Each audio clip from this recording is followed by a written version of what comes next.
Vankkarakenteinen kipaturpeenlevitin on suunniteltu helpottamaan ja nopeuttamaan broiler-kasvattamojen turpeen levitystä.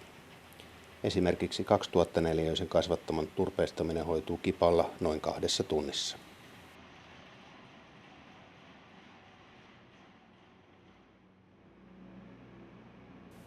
Turpeen levittimen kauhan koot vaihtelevat 3–5 kuutioon.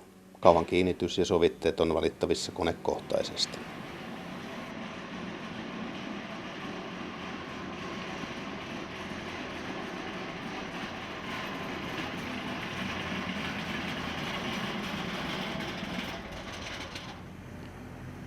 Lokerosyöti varmistaa levitettävän turvekerroksen tasaisuuden.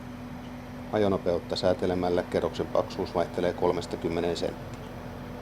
Kauhan sisäpuolella pyörivät vaijeriset repiet huolehtivat siitä, ettei turve pääse paakkuuntumaan. Lokerosyötin on rakennettu siten, että turvemassaan kuulumattomat kiintoainekset, esimerkiksi kivet, kulkeutuvat siitä esteettä läpi. Turpeenlevittimen käyttöhuolto on helppo. Kipassa on vain 4 rasvauspistettä.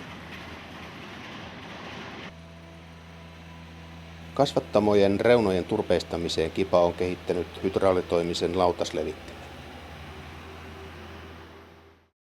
Oripääläinen kasvattaja Kari Kössi hankki kipa turpeenlevittimen 2 vuotta sitten. Hän on ollut tyytyväinen hankintaansa. Ihan hyvä kokemukset. Tämä on tosiaan vastannut ihan odotuksia. On hyvä laite. Miten suuri ala sinulle on levitettävänä täällä kerrallaan? 1600 neliöä levitetään kerralla. Paljonko siinä kipaa käyttäen menee? Puolisen tuntia. No miten aikaisemmin? Paljonko aikaa käytettiin muilla menetelmillä?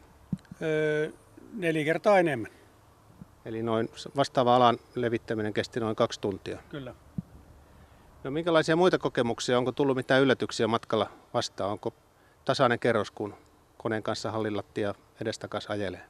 Kerros on erittäin tasainen, kunhan muistaa ajaa tasaista ajonopeutta. Eli ajonopeus vaikuttaa silloin turvepatjan paksuuteen. Miten paksua kerrosta itse käytät? 3–4 senttiä.